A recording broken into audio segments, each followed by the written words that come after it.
Hi everyone, welcome. My name is Billy. Today I would like to share with you a coat that I made generally based on the new look pattern 6299. Now 6299 is a dress pattern, but I decided to use this pattern because I wanted to make a coat for the fall that is generally fitted with only a dress underneath. And most patterns for coats have a lot of ease built into it, and so that would require a lot of adjustments to make it fitted. So I thought I would try with this dress pattern first, since this dress pattern is generally what I would like for my coat. As you can see from the line drawings of this pattern, it has a princess seam front, and so one center front and two sides on the front, and and also a center back, and also two sides in the back. And so what I did was just reverse the process. So for the back portion, I removed the seam allowance and cut the fabric on the fold, therefore giving me one single piece for the center back. For the front, I did the reverse. So what I did was I added the seam allowance and then added an additional 2 inches because the coat front needs to overlap a bit, and I had planned for a button closure, and so that's what I did. And as for the collar, I used McCall's 5525, and I really like this sort of asymmetrical collar, and then because it's rounded, I thought it was very cute, and it might be a good combination with this new look 6299. And as for the pockets, I am taking a leaf from the Vintage Simplicity 6532, previously talked about in my video number 13 and 14. And because the pockets are sewn as part of the princess seam bodice, I thought that would give a fairly streamlined look, and definitely since a coat needs pockets. So then I went ahead and made a muslin or a toile for this to help me decide on the fit before I cut into my nice fabric. And so here is the original muslin. So then I did the sleeves. What I did was I just lengthened the sleeves from the short sleeve version from the pattern, and then I did exactly what I set out to do.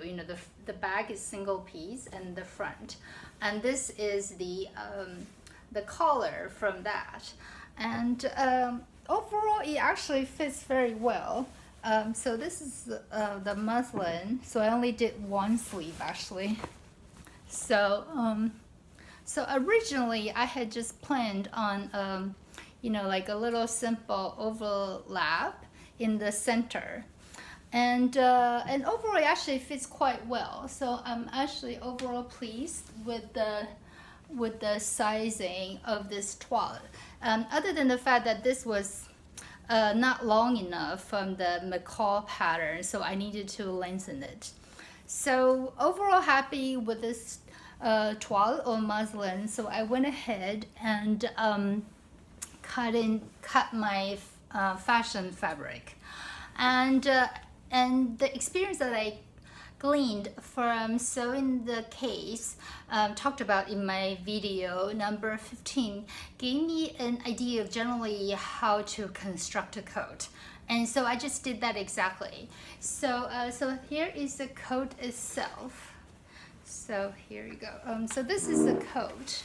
And so for the front portion, so the center front, I cut 4 pieces with this wool tweed, because 2 pieces will be the front and 2 pieces will be my lining.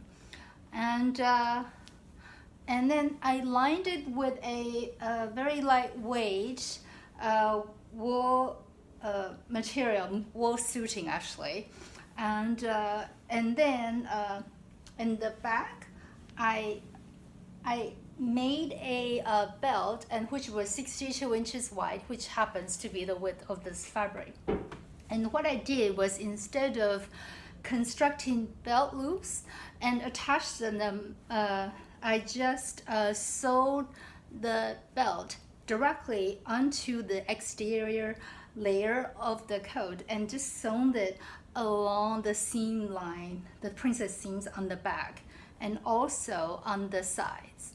And so that secures the belt so it will not fall off even when you take it off and hang it in the closet. And so overall it was really nice, and I really liked how this worked out.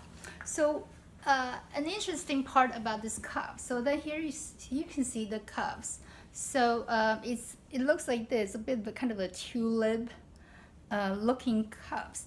So what happens was, this cuff actually is a happy accident, because what happened was, after I sewed up the coat sleeves and attached everything and tried it on, to my horror, the sleeves were awfully short. And so I guess I did not measure it correctly from the muslin. And so I did not really feel like picking the sleeves and the lining and redoing everything. And because this fabric is at the end of the bolt, so I could not get more. And technically I have enough to recut the sleeves, because I ordered 3 yards of this fabric, and then I only used about 2.5 so far. But I had plans to make a hood for this one, a detachable hood. So I would really prefer not to use the remaining fabric. So I decided to draft this cuff and to try it and then see if it worked. And if it worked, that would be great. And if not, I would still have enough fabric to recut the sleeves. And very happily, it did work out.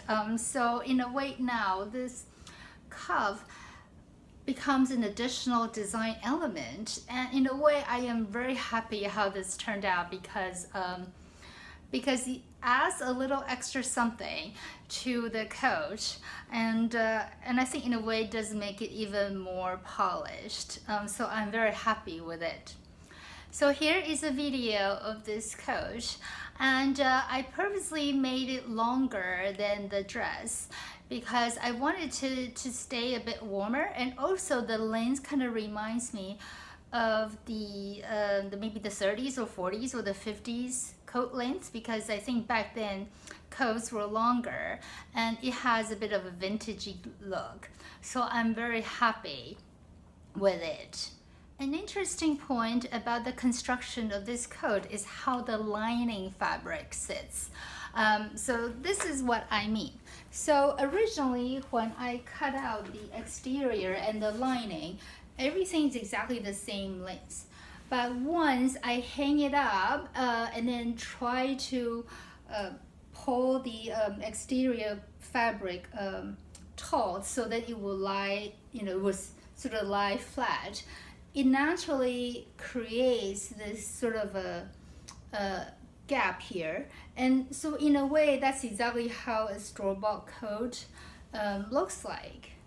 And then because in a way this hem is floating because it's not sewn shut, so I could keep adjusting it until it drapes nicely, and also the exterior layer will look flat. And I am still sort of working on it. It's not 100% there yet, but overall I think it's very nice, so I'm very happy with it. You may notice that the final coat is different from the original muslin.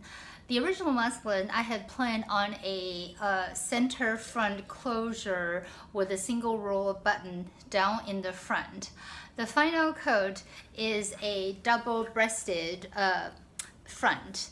And the reason that it became double-breasted was because I did not cut out the collar piece right.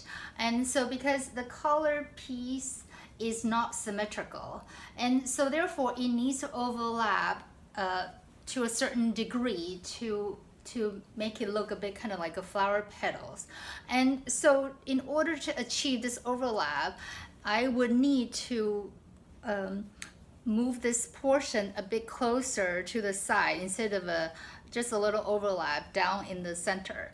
Unfortunately, I had enough fabric that I was able to increase the overlap and allowing the collar, two sides of the collar to fit right, and still has enough fabric left so I could still move around with wearing ease.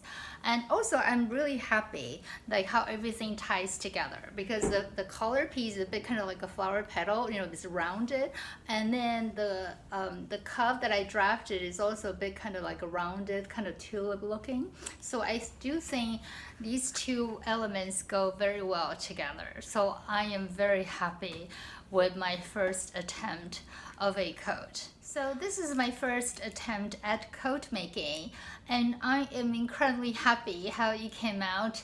It is exactly everything I had hoped it would be, and in a way it actually turned out a little better than I thought it would be. So I am extremely pleased with it. I hope you have enjoyed this video, and I hope I will see you soon. Bye bye!